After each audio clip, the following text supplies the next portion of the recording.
Supremo Tribunal Federal começou a julgar se criminaliza a homofobia e a transfobia. São duas ações correndo em julgamento. O PPS e a Associação Brasileira de Gays, Lésbicas e Transgêneros pedem a criminalização de todas as formas de ofensas individuais e coletivas, homicídios, agressões e discriminações motivadas pela orientação sexual e ou identidade de gênero, real ou suposta, da vítima. O julgamento foi suspenso agora há pouco e será retomado amanhã. Atualmente, a tipificação de crimes cabe ao Poder Legislativo responsável pela criação das leis. Se não houver um entendimento, o crime de homofobia continuará sendo tratado como lesão corporal, tentativa de homicídio ou ofensa moral. Começo com você agora, Andreasa. Esse assunto será pauta ainda do nosso programa amanhã e por aí vai, porque, como eu disse agora há pouco, o julgamento só começou, ele foi suspenso hoje. A sessão foi interrompida quando falava o vice-procurador-geral da República. Antes haviam falado as partes e os amici curiae. É um assunto muito delicado, né? Eu sou pessoalmente a favor da criminalização da homofobia, mas no Congresso, no Parlamento, onde se faz lei, se trataria, portanto, de uma tipificação penal nova, ainda que a ser equiparada à tipificação, por exemplo, de racismo. Isso é matéria legislativa. Me incomoda esses pedidos para que um poder trate de omissão do outro, porque também isso está contido nessas ações. A omissão do legislativo referente aos crimes contra homossexuais. Mas quem cuida das omissões do Supremo Tribunal Federal?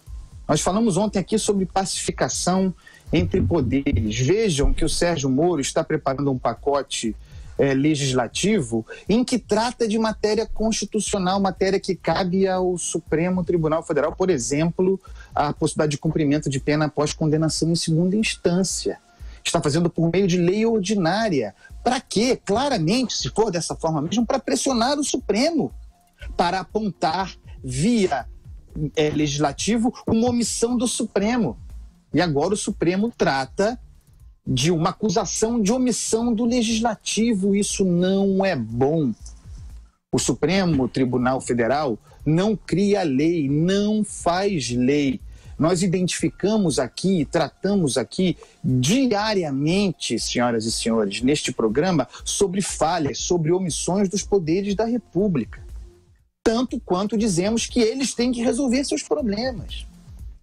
A maneira de se enfrentar a homofobia, os crimes relativos à homofobia, está no Legislativo, é via legislativo, debate público, formação de maioria, lei, legislação. Esse tipo de apelo permanente, com todas as vênias, e cada um sabe a sua própria dor, mas esse tipo de apelação permanente ao judiciário para matéria de outro poder, para matéria legislativa, portanto, essencialmente política, representativa, é algo extremamente autoritário. Vamos lá, Vera Magalhães, nesse que é um assunto delicado. É delicado no mérito e eu nem vou tratar tanto dele aqui, porque não tenho as informações técnicas a respeito do projeto, embora em linhas gerais eu seja favorável a se tratar como crime homofobia e transfobia, mas eu vou ficar um pouco nos aspectos políticos dessa discussão, como a Andreasa já tratar também de alguns outros desses aspectos. Ainda ontem, o Dias Toffoli se reuniu com o ministro-chefe da Casa Civil e saiu de lá com um discurso de que é preciso uma concertação entre os poderes.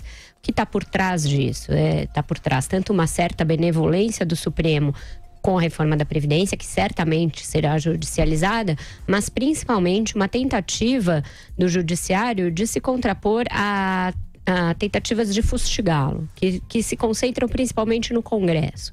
Tem duas principais: a tal CPI da Lava Toga, que foi arquivada depois dessa operação que ele fez nos bastidores, e uma tentativa de se revogar a chamada PEC da Bengala. Eu tratei dessas duas coisas aqui ontem. Então, neutralizando esses dois movimentos que são contrários ao Supremo, o Toffoli acenava ali com um período de paz entre os poderes. Isso a despeito de há pouquíssimo tempo, ele mesmo, Dias Toffoli, ter concedido uma liminar durante a madrugada, sustando a votação aberta para a presidência do Senado.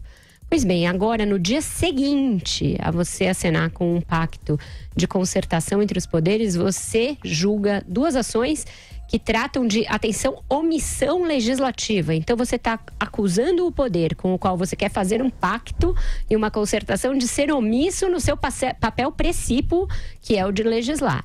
Isso não faz, senhores, o menor sentido. Não faz o menor sentido. Você tem alguém que está agindo mais ou menos como uma biruta de aeroporto. Uma hora diz uma coisa, outra hora vai lá e dá uma liminar de madrugada. Na hora seguinte susta de forma monocrática a decisão de um colega, criando uma instabilidade inclusive lá dentro.